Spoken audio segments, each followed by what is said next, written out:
Dans cette vidéo, je vais revenir sur les fonctions. Alors, si vous faites du JavaScript, dans quelques temps, on vous dira que les fonctions sont le composant fondamental du langage. Pourquoi?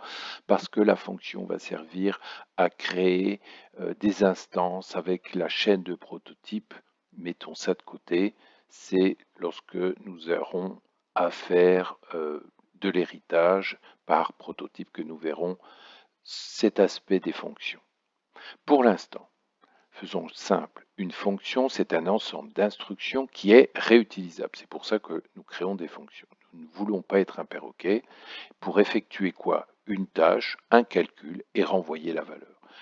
Je vais ici utiliser tout de suite Python tutor pour vous montrer quelque chose d'important, c'est évidemment le passage de paramètres. Comment vous définissez une fonction?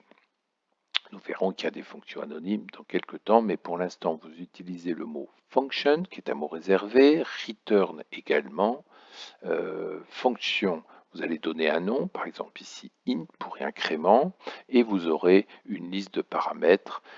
Notez bien, très important, ce paramètre s'appelle le paramètre formal en anglais. Autrement dit, c'est le paramètre que vous allez utiliser dans le corps de la fonction.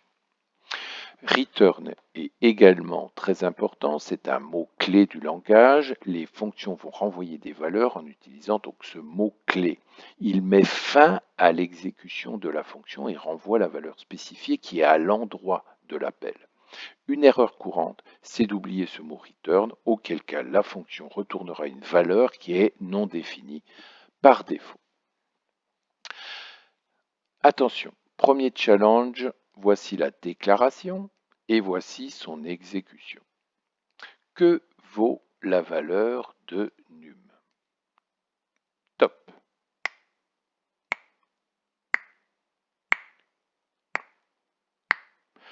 Au-delà de cette blague, vous m'en voulez pas, c'est très important de comprendre le passage des paramètres. Alors, aujourd'hui, JavaScript vous permet, ce n'est pas le cadre de cette vidéo, de passer des valeurs par défaut dans les paramètres, de les déstructurer, de les spread, c'est-à-dire de les éclater. Un tableau peut être un certain nombre de valeurs, etc. Là, je fais simple. Je vais vous expliquer le passage des paramètres. Num vaut 1. Vous allez passer la valeur de num à la fonction. Num, ici, est appelé le paramètre actuel. Il vaut 1. À l'appel de la fonction, cette valeur 1 va être donnée au paramètre formel. Que vaut la valeur de num ici? Vous allez retourner, donc num vaut 1, x plus 1, etc. Alors, cet exemple est simple. Pourquoi? Parce que regardez, il n'y a aucune confusion possible. Num vaut 1, vous le passez, donc x vaut 1, x plus 1 vaut 2, vous retournez 2, et évidemment x n'a rien à voir avec num, et donc num n'a pas été modifié, ça affiche num. Parfait, bravo. Alors, permettez-moi de vous titiller un petit peu, et évidemment, je vais ici utiliser le même nom. À la place de x, nous allons faire num++. Vous savez, cette couillonnade qui vous permet d'incrémenter directement. Attention, question, 5 secondes, que vaut la valeur de num en 10? Console log de num. Oula, c'est plus 5 secondes, c'est 3. La valeur, c'est... Ah, on se dit, tiens, je me suis piégé, là j'ai un doute avec les mêmes noms. Eh non, que ça soit A, B, X, Toto, Dupont, ne confondez pas. Encore une fois, donc attention, c'est important, ce vocabulaire. Vous avez un paramètre formal, le formel, et l'appareil, et le paramètre actuel. Je vais vous expliquer tout ceci. Nous allons exécuter la fonction. Alors tout d'abord, c'est quoi ce dessin? Je ne comprends rien du tout. Lorsque vous déclarez votre fonction, vous êtes en fait, imaginez dans une maison. C'est votre espace de travail. Bilan le bleu vous dit que vous êtes dans un espace de travail et que vous avez déclaré cette fonction. Lorsque je vous dis déclarer une fonction, ça veut dire quoi? Vous avez une référence vers la mémoire où il y a du code. Et quand vous appelez la fonction, grâce à cette référence, tac, tac, vous êtes en mémoire pour exécuter ligne par ligne ce que vous devez faire. Voilà la référence. Ensuite, vous avez dans ce même espace défini une variable. Très bien, let, vous vous rappelez, const, pourquoi pas, mais on sait que let va permettre à la variable d'être modifiée, const, ça serait une constante. Donc, vous avez dans une pièce une référence vers une fonction que vous pourrez exécuter et la référence sur une valeur qui vaut 1. Au passage, ligne 9, c'est fondamental. Le paramètre actuel, qui est num, qui est celui-ci, va donner sa valeur au paramètre formel num qui est là. Ils n'ont rien à voir entre eux. Mais alors, comment c'est possible de donner la valeur? S'ils n'ont rien à voir entre eux, c'est justement au passage du paramètre qu'il va y avoir recopie de la valeur. Et là, ça crée évidemment un lien entre eux, puisqu'il y a recopie. Alors, nous y allons.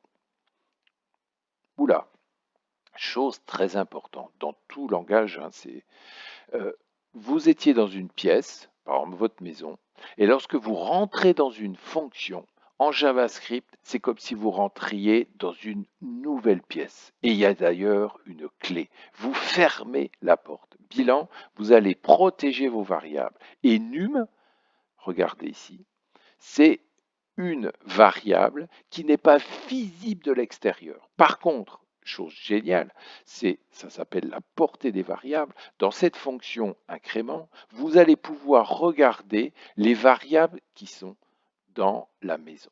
Ça, c'est génial. Alors, si une fonction appelle d'autres fonctions, etc., vous aurez ce petit carré bleu qui va évidemment passer de pièce en pièce en disant quand je suis dans une nouvelle pièce, super, j'ai mes affaires privées, là je peux. Et par contre, tiens, file-moi cette valeur, hop, passage de paramètres. Et évidemment, si vous ne voulez pas passer des valeurs, vous allez pouvoir regarder les valeurs qui sont dans les fonctions qui vous ont appelé. C'est typiquement la portée des variables qui vous permet ça. Bilan, ce num n'a rien à voir, regardez bien, c'est ça qu'il faut comprendre avec celui-ci. Alors, num plus 1, ça vaut 2, donc ça va, évidemment, vous allez afficher 2. Vous retournez 2, super, et là, oh, ah non, ça affiche 1. Est-ce que vous avez compris ce qui s'est passé? Je reviens, là, c'est très important. Regardez bien, à l'intérieur de cette pièce, vous modifiez num, mais qui n'a rien à voir avec le num de l'extérieur. Est-ce que vous comprenez? Et ils se sont passés une valeur. Il y a eu une photocopie. Vous êtes en train de dessiner sur la photocopie, l'original n'a pas été modifié. Ça, c'est génial. Et pour symboliser, même si vous utilisez le même nom, et vous avez le droit, et bien sûr qu'il faut savoir maîtriser tout ça, il y a un paramètre formel et un paramètre réel actuel. Voilà. Et le lien, c'est au passage du paramètre, on se donne les valeurs. Voilà, donc ça, il faut que ça soit compris, maîtrisé, etc., etc.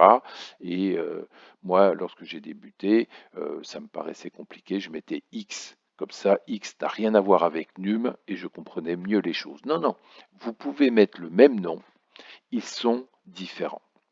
Voilà, et en plus, vous voyez ici ce qu'on appelle la portée, etc., avec les espaces de portée qui protègent vos variables. Alors, dites, une fois qu'on s'est dit ça, j'ai une autre question, toute bête, mais comment on incrémente une valeur, puisque quand j'en passe une et que je fais plus 1, à l'extérieur, il ne se passe rien. C'est le fameux return qui vous, regardez, vous retournez la valeur. Bêtement, ce qu'on va pouvoir faire, c'est ça. Enfin, bêtement. Dire que tu incrémentes, je récupère la valeur, et la valeur, je vais la recopier dans num. Donc ça, on va essayer de voir ça et très rapidement, voilà, je vais à la fin. Alors, regardez bien encore une fois, c'est la même chose. Il n'y a rien à voir entre le num formel et le num actuel. Par contre, vu que lorsque je rends la valeur, je la modifie, num vaut bien 2. Voilà, tout simplement. OK? Voilà pour le passage de paramètres. Et peut-être autre chose de très intéressant, je pourrais mettre ici la valeur un tableau. Ouh là là là là là là. Alors, ça c'est intéressant et je vais m'y prendre comme ceci. Donc en direct, vous allez passer un tableau et qu'est-ce que nous allons faire? Le tableau a un élément et je vais donc faire que la valeur à l'indice 0. Hein, vous vous rappelez qu'un tableau, c'est un littéral avec des crochets. Vous allez faire ceci, tac tac, et vous pouvez renvoyer le tableau ou même si vous voulez rien du tout, mais on va laisser par exemple retourne 0. Voilà, on retourne rien du tout. J'ai donc déclaré un tableau, je passe ce tableau et j'incrémente la première valeur du tableau et je voudrais voir ce qui se passe en réalité. OK. Lorsque j'appelle une fonction, les paramètres formels sont une recopie de leur valeur, etc. J'ai bien compris, mais là c'est un tableau. Ah, ça me pose quelques difficultés. Alors, nous allons faire étape par étape. Superbe représentation. Vous avez déclaré une fonction, donc vous avez une référence sur la mémoire là où il y a le code. Et regardez, pour un tableau, num, c'est une référence vers un tableau. Et regardez votre tableau à l'indice 0. Vous avez la valeur 1. Voici sa représentation. Alors, nous allons passer maintenant. Tatin, num, ici, qui est la référence du tableau, nous allons la passer ici. Il va y avoir donc recopie de la valeur. Regardez comme c'est clair. Vous n'avez pas passé le tableau, vous avez passé la valeur de quoi? De la référence. Et bilan, regardez, vous allez passer la valeur, qui est quoi? La référence. Voici la référence du tableau. Vous la recopiez, bilan, vous pointez vers le tableau.